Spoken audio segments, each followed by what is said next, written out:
目が痛い。玉ねぎも一緒なの？玉ねぎと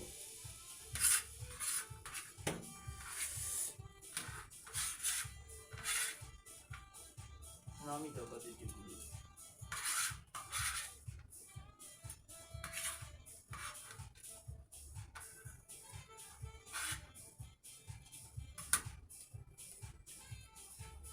あ、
次。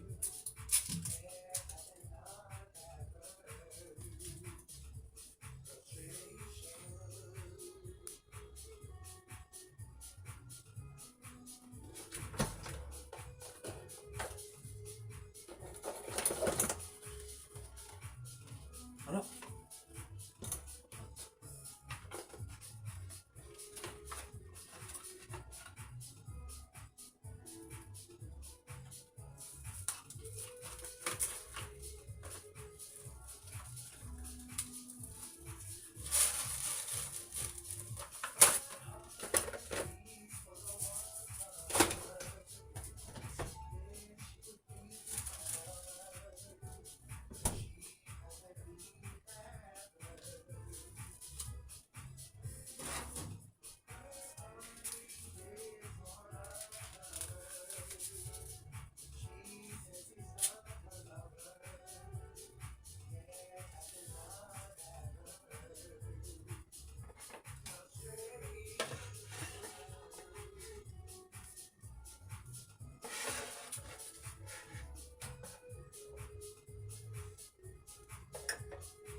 すごいな。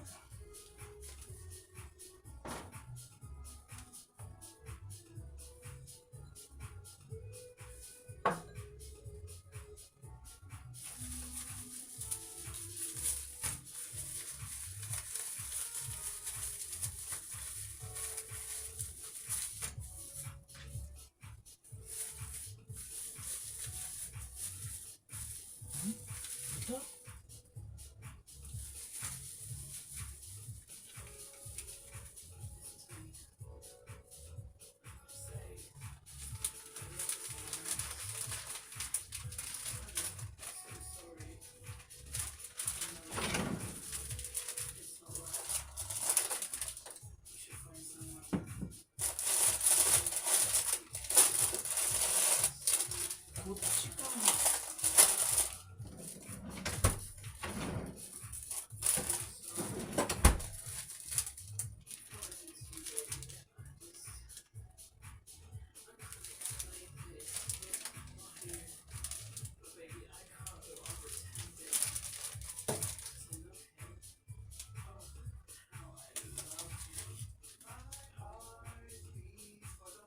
どういうことこれ。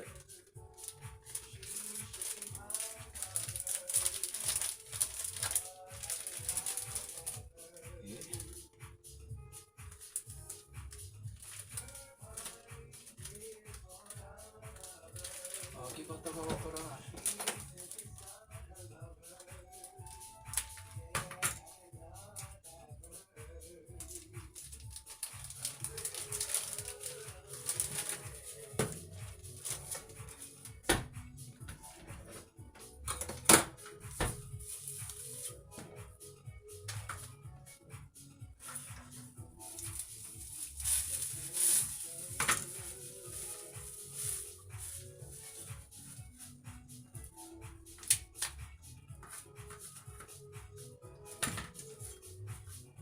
大丈夫かな。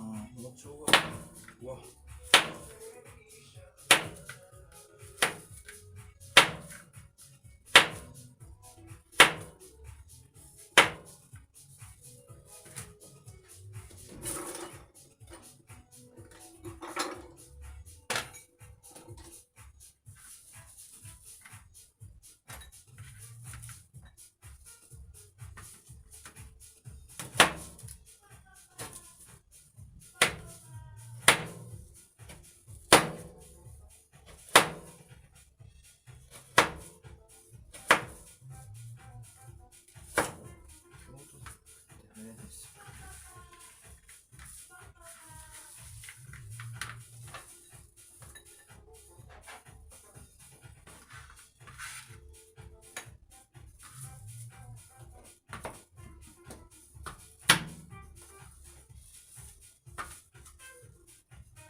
しゃ。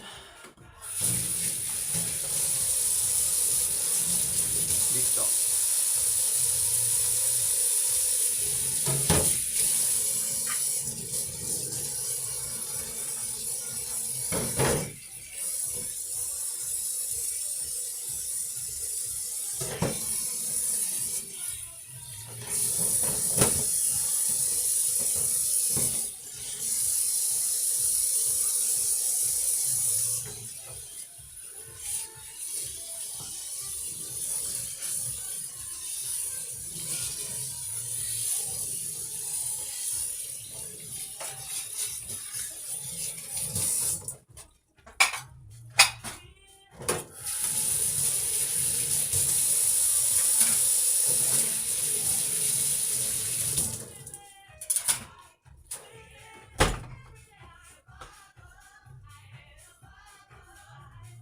できたね。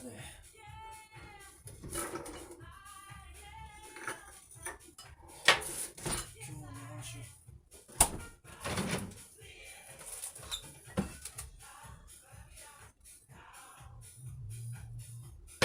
八海山。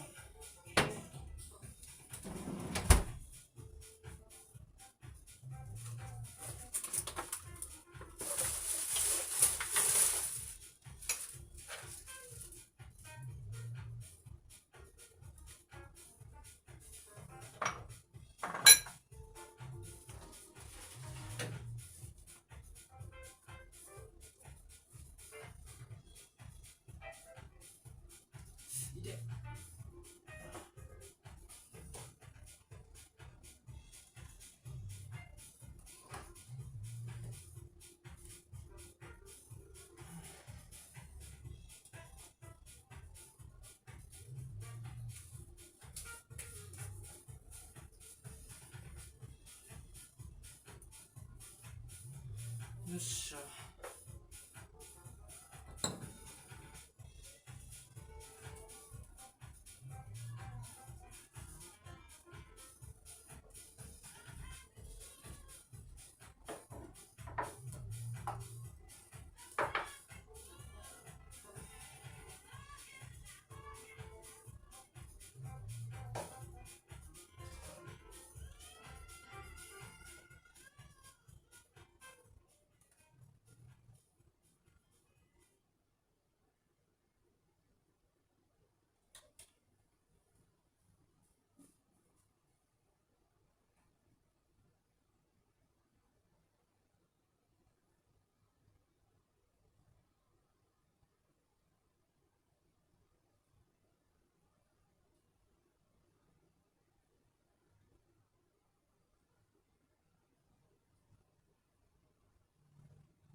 よいしょ。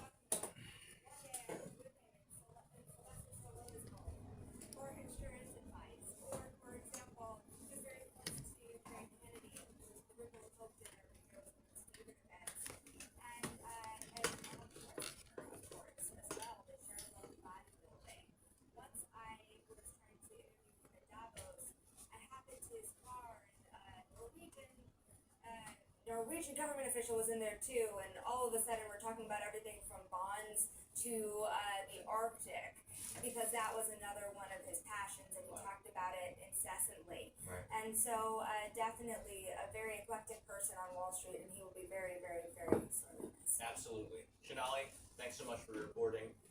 Scott Minor, who was only 63.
institution I know of wants you to serve on their board, and you're very involved in the world.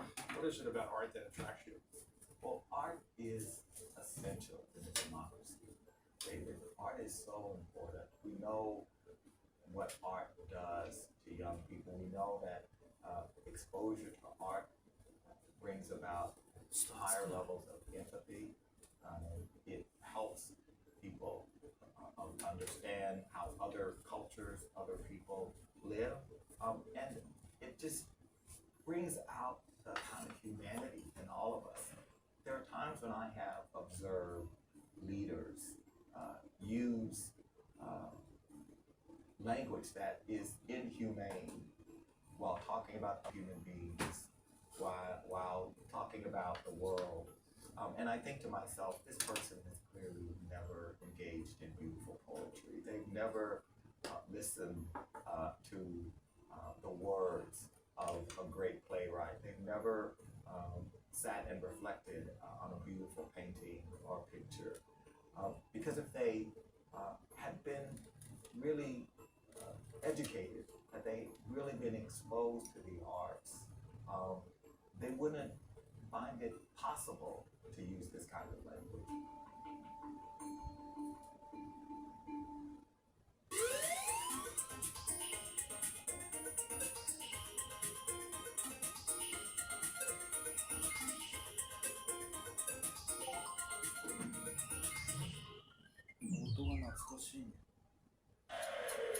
This is Bloomberg Daybreak with Lee. Welcome to Daybreak Australia. This is how much the close. Welcome to Bloomberg Crypto.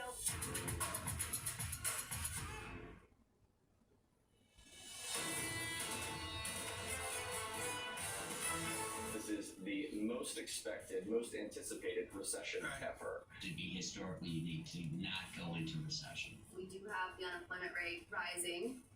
That is it's a high enough rate to cause a mild recession. You'll see a recovery before you get out of the recession. Our baseline is that the U.S. economy will avoid recession.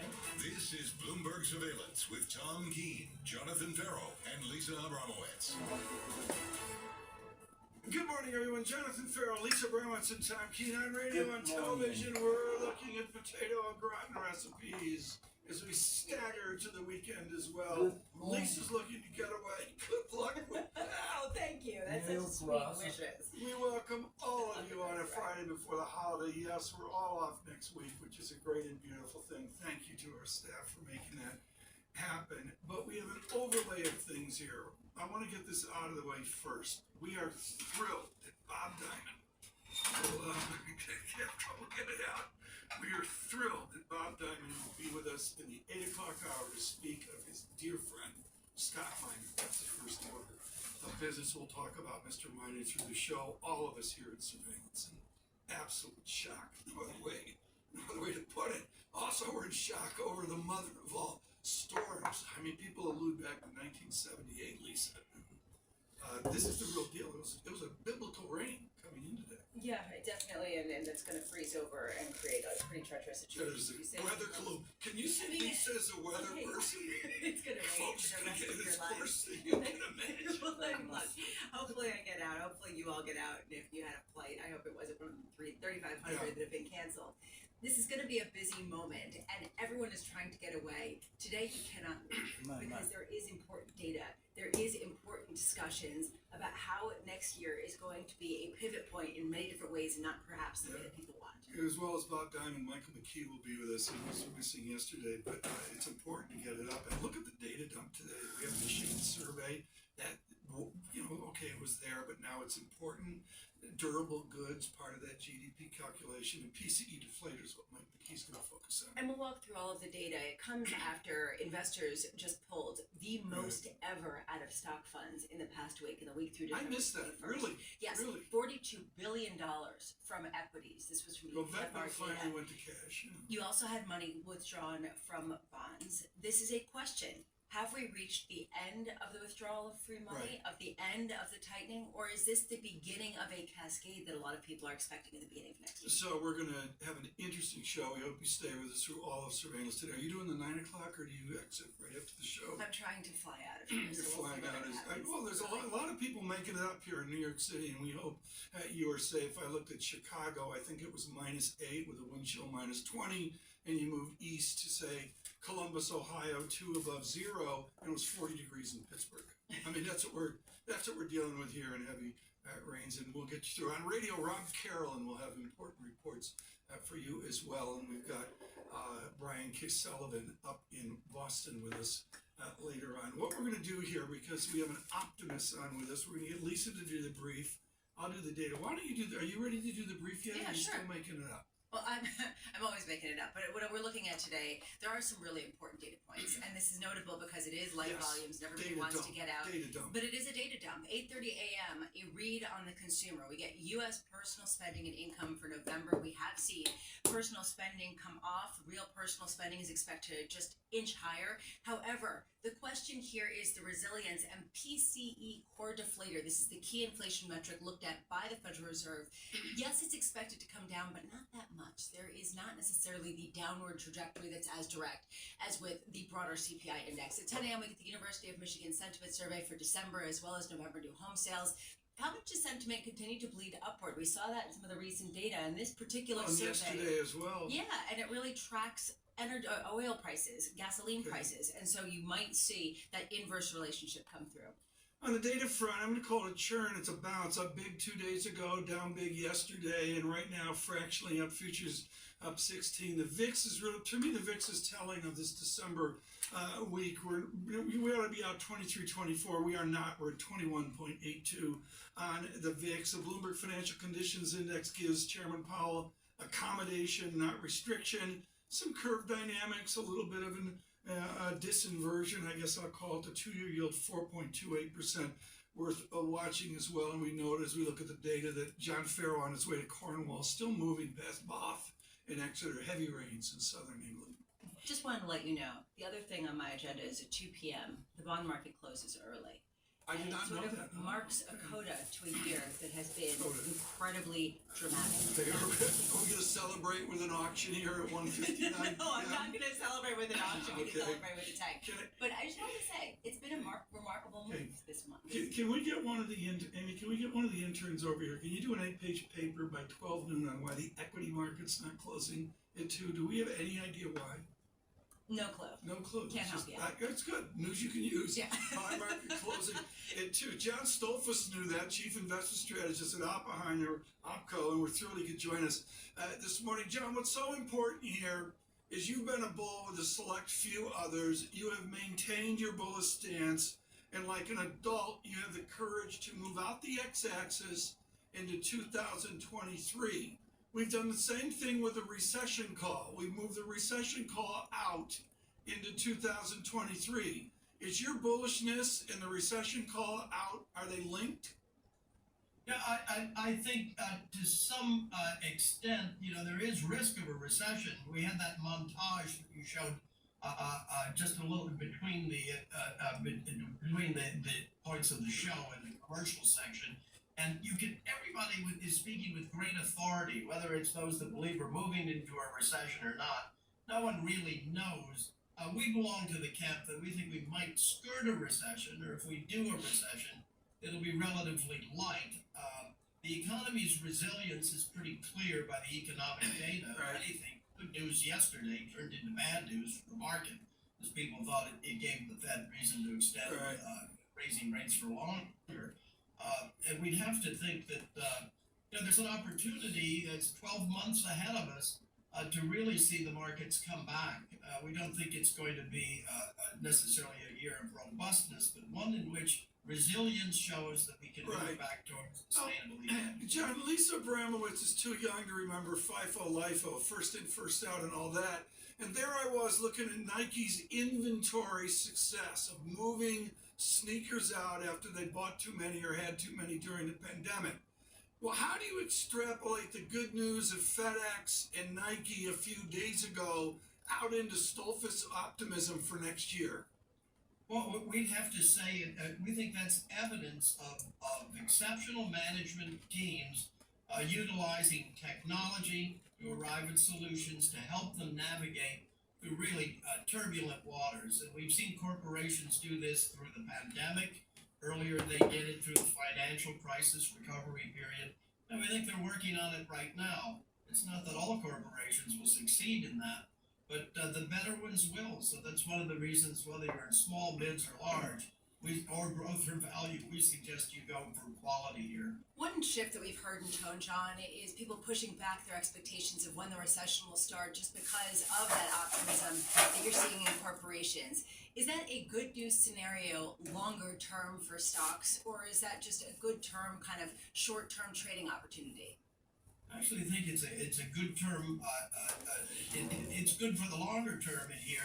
I'll never forget in '09, we were early on the bullish call in '09, and everybody was always looking for the next shoe to fall. It was always with an authoritative stance, and it just didn't really happen. And we think that this year, 2023, the new year, is going to be take it back to where we once belonged, in the sense that we're going to see fundamentals become more important rather than momentum, and projecting anything negative today forward negative into infinity. We think better things are yet to come, and some of the evidence proves just in those two companies that Tom mentioned. It's good things can happen here with good management. I want to pick up on what you said, that next year it'll be more of a fundamental story. Which stocks or sectors do you think didn't trade on fundamentals this year when we saw the biggest sell-off in equities going back to 2008? You know, I'm going to say the first thing is to remember that the sell-off, the maximum drawdown, well, let's just say the total decline was about 48% in '08, and this year, where are we down 19% or so, 18, 19% right now, and we've been worse than that. But at the same time, this isn't '08, it's a very different structure that we have here. So we would have to say, when we look at the environment, it appears to us that there's a lot of opportunity for positive surprises coming out of this. And part of it is, we don't think Jerome Powell wants to go down in history. There you go. The first bad chair, it took us into a bad recession. Right. John, big tech, final question. Big tech, everybody hates it, massively unloved. Stolfus on big tech. Yeah, I really like big tech, but I like the big tech that is embedded in the daily lives of individuals and corporations, not from a social media perspective, but more towards manufactured products and equipment, very much the industrial sector. We like industrials because it's so heavily embedded in technology. So we like tech industrials. Yeah. John, I know you can't mention individual securities, but hold still while I take a photo with my iPhone of you. John Stolfus there, not mentioning Apple. He's with OPCO, and we thank him for his optimism, along with Bikram Chadha and others this year. John Golub was great yesterday as well. Can we just generalize that, not to bust your chops, Bramo, but it's pretty gloomy out there. I mean, look at the bond market combined with the equity market. You got to go back 40, 50 years. I actually don't think it's all that gloomy, considering what we just saw, which was a historic move away from easy money commentary. Yeah. Sure, but if you look at what people are saying, they're saying, well, perhaps recession is delayed, perhaps it's pushed out there, perhaps there won't even be a recession.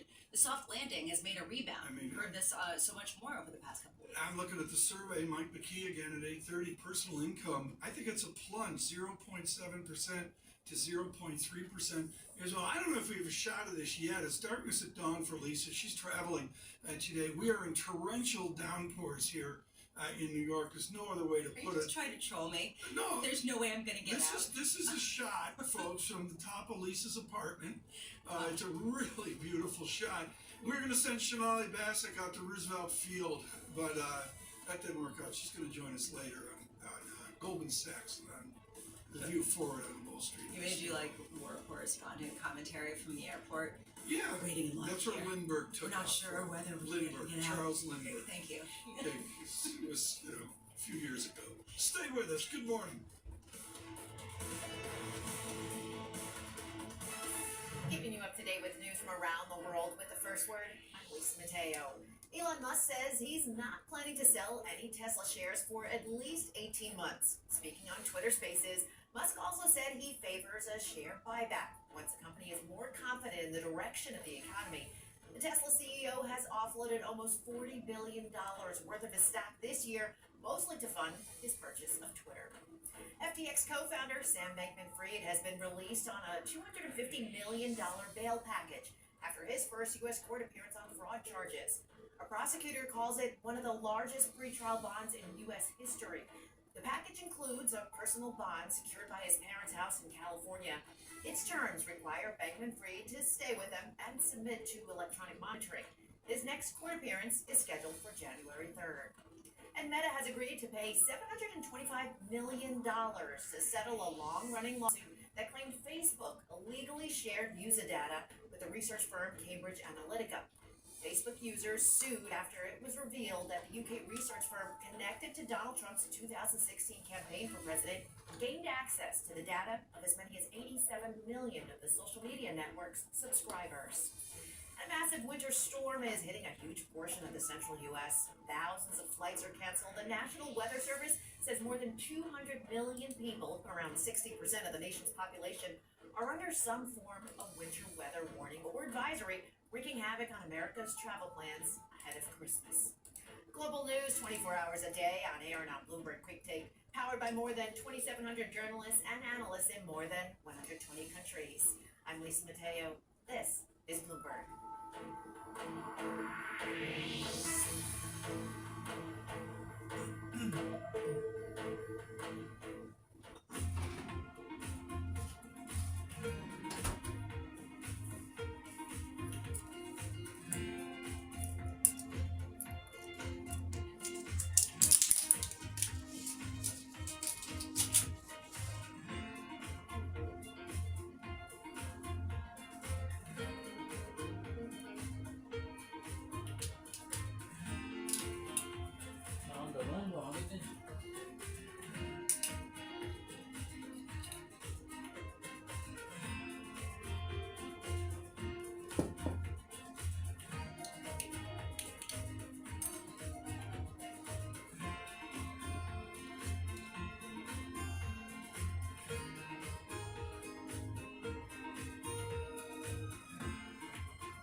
Welcome back to Bloomberg Daybreak here. Good morning, good morning. This is Bloomberg Surveillance. Welcome to Bloomberg Markets trying to open. This is Bloomberg Technology. To our television and radio audiences worldwide, welcome now to Balance of Power. This is Bloomberg. This is They've raised their inflation forecast. an immediate action. Wants to destroy my country. Elon Musk to buy Twitter. Roe versus Wade. Boris Johnson will call it Donald quits. Trump's plan to overturn the Unprecedented search warrant at the home of our former president. Elizabeth has Xi died. Jinping got his third consecutive term. Pound falls to an all-time the low. shortest ever serving prime minister. President Biden and Xi shake hands. FTX filed for The bankruptcy. red wave that never was. Is zero COVID policy.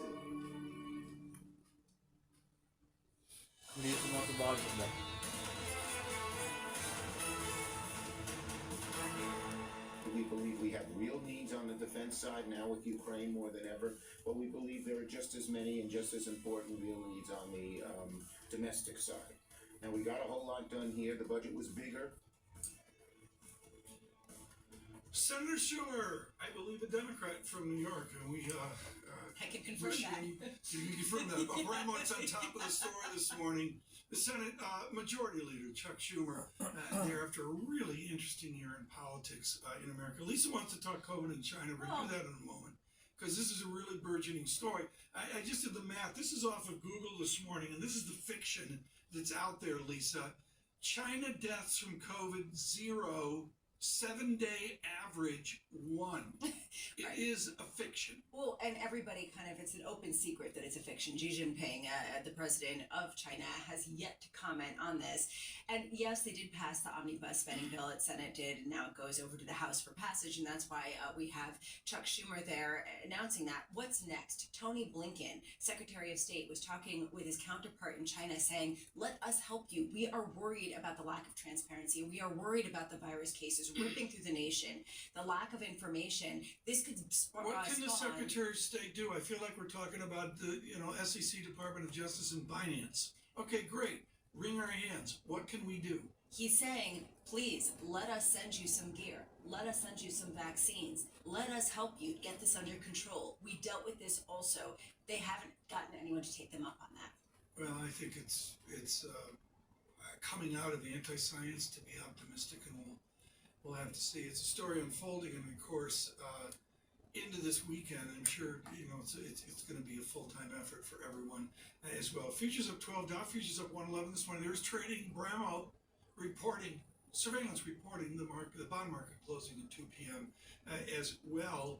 And then they stagger into the final week with a bond price down, 15% on a blended basis, Bloomberg total return. Yeah. Index, worst case for the year. Yeah. A little bit of a bounce. Yeah, and worst performance going back decades and decades, questionably, whether potentially ever. Yeah, we'll have to see right now. I think we've got, do we have Terry Haynes, Amy? I haven't heard from Amy. I'm looking at the control. Oh, the control room's out. Okay, we have Terry Haynes. Terry Haynes, thank you so much for joining us with Pangea Policy.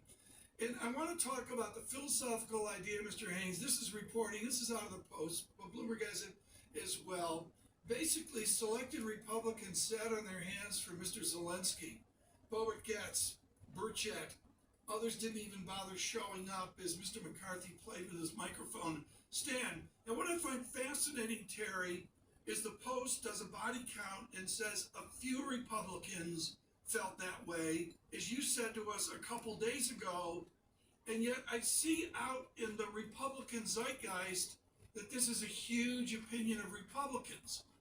Which is it? How narrow is that part of the Republican Party? Well, good morning, Tom and Lisa. I think what you get here is a situation where you've got sort of fringes on both sides. We've long talked about the four factions in the Congress as opposed to the two parties. And what you have is four factions here. What Republicans, I think, want is they want accountability on Ukraine funding, and that's fine. They can get that in a variety of different ways. But they're also trying to make political points. Shocker, I know. But political points on fiscal restraints, too much debt, that sort of thing. And so I think that's where you see the fill-in more than anything else. Well, to drag us into next year, Mr. Haynes, if the most interesting battle, we don't know what President Biden's going to do, but if it's Republican, the fact is President Trump has a core Republican constituency of a certain size. Do you as a grizzled pro think they will actually switch their creed, their faith, their religion over to somebody else? I mean, are they going to shift? I think some of them will, yeah. My view now has been for a while that I think President Trump has really jumped the shark on it politically. And it's a combination of two things. One is a combination of the January 6th and post-January 6th behavior. And that's combined with the fact that he's now committed the other unforgivable sin in politics, which is he's a serial loser. And going back to the 2020 elections and now most recently the midterms and the Georgia runoff. So what you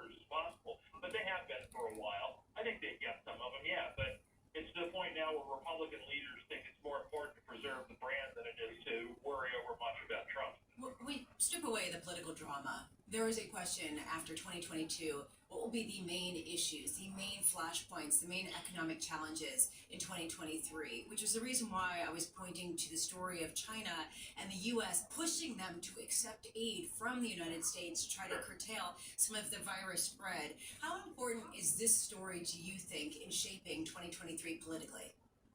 Oh, I think it's very important. What you have is a situation where, the overture from Secretary of State Blinken shows that the United States continues to be very interested in constructive engagement with the People's Republic of China and with their government, and wants to be helpful wherever it can. There's a subtext here, of course, which is, we can help you means they can't help themselves to some extent. And, that's a problem, as you pointed out, that the Chinese government probably can't get over quickly or easily. But nonetheless, it shows an outstretched hand. It shows a concern for the humanitarian side of the tragedy that's been unfolding in China in some time. That's all to the good. But what you see is kind of the push-pull of U.S.-China relations. And, I think that'll continue, and it is very important for 2023. What about immigration? And I ask this because we have been talking about the worker shortage, and yet there still is this fight over the legacy COVID era immigration restrictions left over from former President Trump's reign. How much do you see Republicans getting on board with Democrats in 2023 on allowing more immigration? I think I think the immigration policy in this country is broken. That's obvious. What's a little less obvious is it's been broken for almost at least a decade now, frankly, at least a decade. The last time the parties tried to engage constructively on immigration policy was back in 2013. Since then, they haven't, and that's to the country's detriment. As a citizen, I certainly hope they will. But there's a gulf between the two parties on lots of things, including the path to citizenship. The last time this was engaged with constructively, there was a centrist coalition that really tried to bridge the gap. That's going to be very tough in a world where you have, the two of the four factions being progressive Democrats who want to liberalize immigration and more conservative Republicans who want to not restrict immigration but put stricter controls and on making sure that people are in the country legally. It can be done, but it's going to take a huge amount of effort. The Supreme Court may well kick that off with a ruling on Title 42 here over the coming weeks. So I'd look for that sooner rather than later. Terry Haynes, thank you for the brief on this Friday of December. Mr. Haynes is with Pangea Policy. This happened overnight. I wasn't even aware of it until 10 minutes ago. Last season, Lisa, my absolute favorite baseball game of the year was a guy pitching for the San Francisco Giants who looked out of 40 years ago. His name was Carlos Rodon. And I'm not stunned, but here he is signing with the Yankees. The Yankees win. There's no other way to put it. This is a spectacular sign. This is as important as signing Aaron Judge. Well, and Yankee fans had, before he even signed, sent him money through Venmo to try to get him on, to try to take matters into their own hands. I love that. I would pay $1,000 to see Rodon go after Verlander and the Yankees Mets. Good morning.